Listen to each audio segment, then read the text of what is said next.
बिना गुस्सा किए बिना भी हम गुड पेरेंट्स कैसे बन सकते हैं, ऐसे हम कुछ पॉइंट्स डिस्कस करेंगे। प्लीज वीडियो ध्यान से देखना। नमस्कार, मैं कोच दीपिका शर्मा, मैं एक पेरेंटिंग कोच हूँ। प्रायोरिटी हमें सबसे पहले अपने बच्चों को रखना है। जैसे कि कोई बाहर से बच्चे आ जाएं या कोई भी फैमिली मेंबर्स आ जाए जो दूर के हों, तो बच्चा उनको देखकर मम्मी के पीछे छुपने लग जाता है। तो उस समय हमें उन्हें एडवाइस नहीं देना है, उन्हें गले से लगाना है, उनके सिर पर हाथ फेरना है और उन्हें बोलना है मैं तेरे साथ हूँ। तो ऐसे हम अपने बच्चों को एक बॉन्डिंग बना के रख सकते हैं। और हमें अपने रिश्तेदारों से पहले अपने बच्चों को प्रायोरिटी लिस्ट में रखना चाहिए। जैसे कि हम कोई काम कर रहे हैं और बच्चा बीच में बोलता है तो हम सोचते हैं कि ये काम कंप्लीट करें। नहीं, आपको वो काम वहीं पर स्टॉप करना है और अपने बच्चों को सुनना है। हम अपने बच्चों को सुनेंगे और उन्हें क्वालिटी टाइम दें, चाहे आधा घंटा, लेकिन उसमें सिर्फ बच्चे को सुने, जो वो कहे वो करें, फिर वो हमारी बात जरूर से मानेगा। इसलिए हमें अपने बच्चों को पहली लिस्ट में रखें, उन्हें इम्पोर्टेंट दें। एप्रिसिएशन, जब बच्चा छोटा होता है तो वह चलना सीखता है या साइकिल चलाता है, वो बार बार हमें देखता है, हमारे पीछे आता है, तब हम उन्हें एप्रिसिएट करते हैं। शाबाश बेटा, तेरे को चलना आ गया, शाबाश तेरे को साइकिल चलानी आ गई, शाबाश तूने ये किया, वेरी गुड ये किया।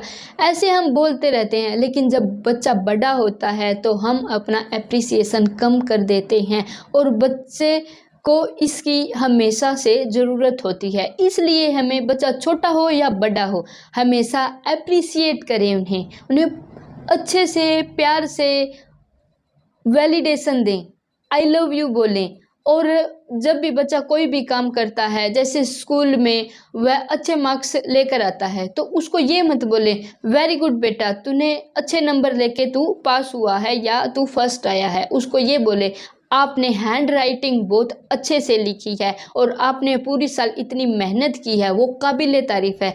क्योंकि हम, बच्चे का व्यवहार गलत या सही हो सकता है और उसकी मेहनत अलग होती है। इसलिए हमें बच्चे का व्यवहार और बच्चे को हमेशा अलग रखें। हमें बच्चे की नहीं, उसकी मेहनत की तारीफ़ करनी है और हमेशा उसको दिन में 3 से 4 बार एप्रिसिएट करना है। रिस्पेक्ट, अपने बच्चों को प्यार से ज़्यादा रिस्पेक्ट की ज़रूरत होती है। हम अपने बच्चों को प्यार तो करते हैं लेकिन किसी के भी सामने डांट देते हैं। इसलिए हमें ये चीज़ का ध्यान रखना है, हमें बच्चे की रिस्पेक्ट करनी है। जैसे कि बच्चा 3 घंटे से अपने फ्रेंड के साथ टीवी देख रहा है, तो हमें बच्चे को अलग से बुलाना है और उसे बोलना है कि बेटा, मैं आपके फ्रेंड के सामने आपको डांटना नहीं चाहती, मैं आपकी रिस्पेक्ट करती हूँ।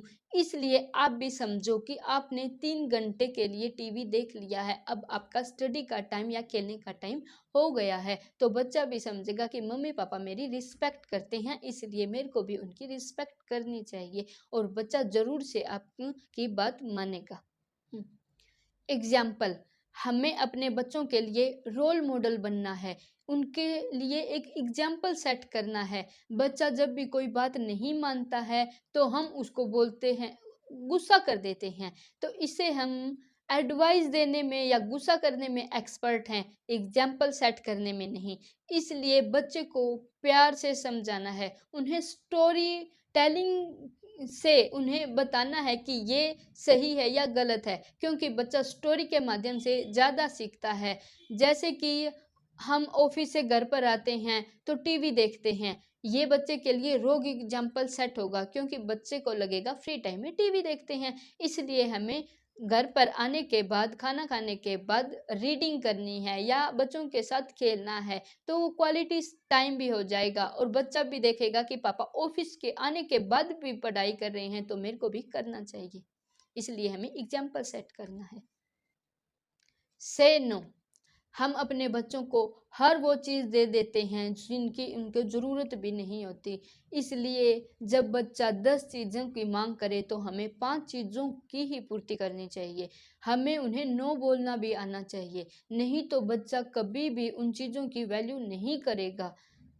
जैसे कि बच्चा बोलता है कि मेरे को पिज़्ज़ा खाना है, तो उसको बोले आपको पिज़्ज़ा नहीं मिलेगा, संडे के समय लंच के टाइम ही पिज़्ज़ा मिलेगा। तो वो बच्चा उस समय समझेगा कि मुझे संडे को ही पिज़्ज़ा मिल सकता है, और जब वह खाएगा तो वह उसकी वैल्यू भी करेगा और उसको खाना भी अच्छा लगेगा।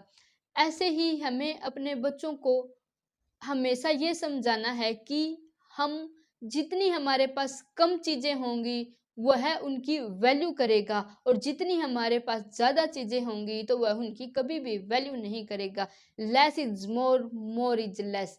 इसलिए हमें अपने बच्चों को कम चीज़ें दें, लेकिन वो चीज़ दें जो उसके लिए ज़रूरी है और उसके लिए कुछ फ़ायदा दे सकती है।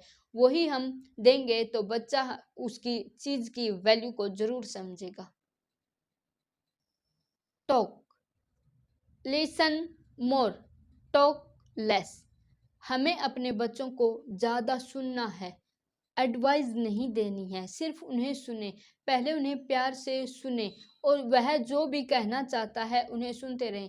हो सकता है कि जो वो करियर बनाना चाहते हैं या जिस चीज़ के वो बारे में बातें करते हैं, उस चीज़ की हमें नॉलेज नहीं होगी, लेकिन फिर भी पहले उसको अच्छे से सुने। वो कुछ भी, जैसे कि वो यूट्यूबर बनना चाहता है या बिजनेसमैन बनना चाहता है या स्पीकर बनना चाहता है, इन चीज़ों की शायद हमें नॉलेज ना हो, तो हम उससे पूछ सकते हैं, बेटा ये काम आप करोगे तो इससे आपका क्या फ़ायदा है?